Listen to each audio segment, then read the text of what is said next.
Dia 1 da semana 37, Ezequiel 42. Então o homem me fez sair para o pátio de fora e me levou para o lado norte do templo, a um edifício que não ficava longe do edifício construído na ponta oeste do templo. Esse edifício, do lado norte, media 50 metros de comprimento por 25 de largura.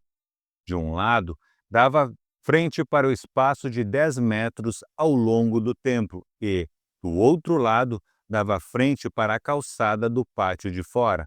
Tinha 3 andares e cada um deles ficava mais para dentro do que o de baixo. Do lado norte desse edifício havia uma passagem de 5 metros de largura por 50 de comprimento, com entradas desse lado. Os cômodos do altar de cima eram mais estreitos do que os do andar do meio e do térreo por onde ficavam mais para dentro.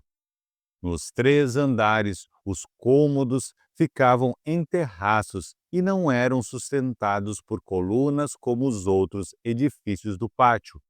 No andar térreo, a parede de fora do edifício media 50 metros. Numa metade dessa parede havia cômodos, na outra metade não havia. Todo o andar de cima era dividido em cômodos. Na ponta leste do edifício, onde começava a parede, havia debaixo dos cômodos uma entrada que dava para o pátio de fora. No lado sul do templo havia um edifício igual ao anterior, perto do prédio que ficava na ponta oeste do templo. Na frente dos cômodos havia uma passagem igual à do lado norte. Tinha as mesmas medidas, o mesmo desenho e o mesmo tipo de entradas. Havia, debaixo dos cômodos, uma porta no lado sul do edifício, na ponta leste, onde começava a parede. O homem me disse: Estes 2 edifícios são sagrados. Neles, os sacerdotes que entram na presença do Senhor comem as coisas santíssimas. E, porque os cômodos são santos, os sacerdotes colocarão neles as ofertas santíssimas, isto é, as ofertas de cereais e as ofertas feitas para tirar pecados e culpas. Quando os sacerdotes estiverem no templo e quiserem sair para o pátio de fora, terão de deixar nesses cômodos as roupas santas que tiverem usado durante o culto religioso. Eles terão de vestir outras roupas antes de saírem para o lugar onde o povo se reúne. Quando acabou de medir por dentro a área do templo, o homem me fez sair pelo portão do lado leste e então mediu a área por fora. Com a vara de medir, ele mediu o lado leste. Tinha 250 metros. Aí, ele mediu os lados norte, sul e oeste, e cada lado tinha a mesma largura, isto é, 250 metros. Assim, o muro cercava uma área quadrada que tinha 250 metros de cada lado. O muro servia para separar o que era santo do que não era. Ezequiel 43. O homem me levou até o portão do lado leste, e eu vi que daquele lado vinha vindo a glória de Deus de Israel. A voz de Deus parecia o rugido do mar, e a terra ficou iluminada com a sua glória. Essa visão foi parecida com aquela que eu tive quando Deus veio para destruir Jerusalém. Também foi parecida com aquela que eu tive na beira do rio Quebar. Então, caí de comprido no chão. A glória do Senhor passou pelo portão do lado leste e entrou no templo. Então o Espírito de Deus me levantou e me levou até o pátio de dentro, e eu vi que o templo estava cheio da glória do Senhor. O homem ficou ali no meu lado, e eu ouvi o Senhor me dizer de dentro do templo: Homem mortal, o meu trono está neste lugar. Vou morar aqui no meio do povo de Israel e vou governá-lo para sempre. O povo de Israel e os seus reis nunca mais tornarão impuro o meu santo nome, adorando outros deuses, nem sepultando perto do templo os corpos dos seus reis.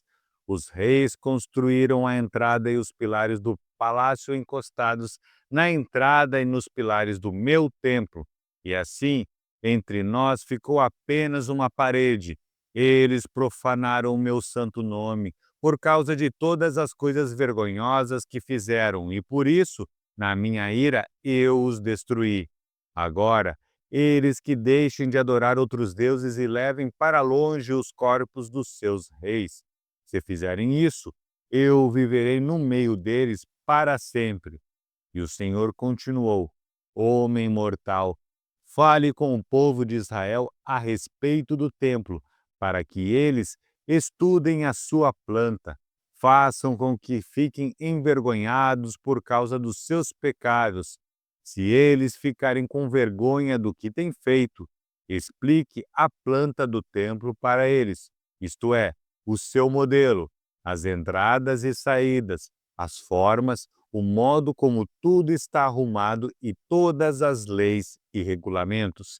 Escreva todas essas coisas para que eles possam ver como tudo está arrumado e para que cumpram todos os regulamentos.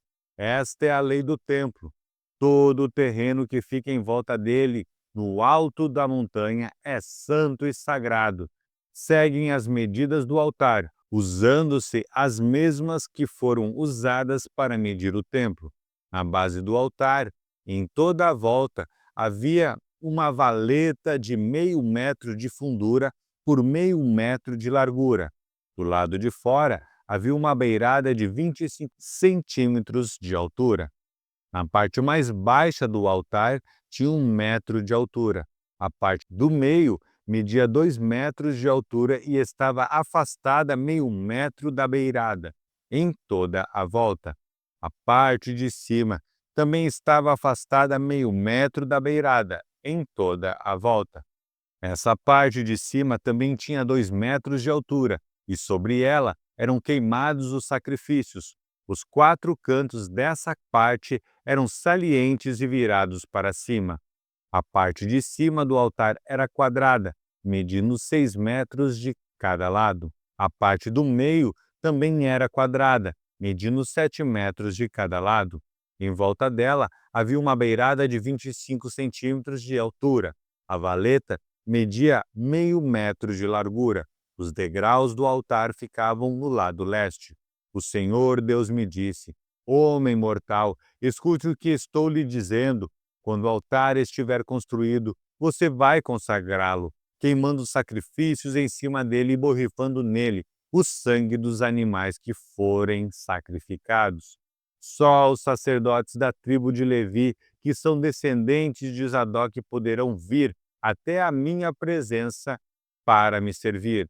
Eu, o Senhor Deus, ordeno isso. Você lhes dará um touro novo para oferecerem como sacrifício para tirar pecados. Você pegará um pouco de sangue desse touro e porá nas pontas da parte de cima do altar e nas pontas da parte do meio do altar e em toda a volta das suas beiradas. Dessa maneira, você purificará o altar e o consagrará. Você pegará o touro que for oferecido como sacrifício para tirar pecados e o queimará no lugar marcado, fora da área do templo. No dia seguinte, você pegará um bode sem defeito e oferecerá como sacrifício para tirar pecados. Purifique o altar com o sangue dele, do mesmo modo que você tiver feito com o sangue do touro. Quando terminar essa parte, pegue um touro novo e um carneirinho, os dois sem defeito, e traga-os para mim, ó Senhor. Depois de matarem os animais, os sacerdotes espalharão sal sobre eles e os queimarão como oferta para mim. 7 dias em seguida, você oferecerá um bode, um touro e um carneirinho como sacrifícios para tirar pecados. Esses animais não devem ter nenhum defeito. Durante 7 dias, os sacerdotes consagrarão o altar e o aprontarão para ser usado.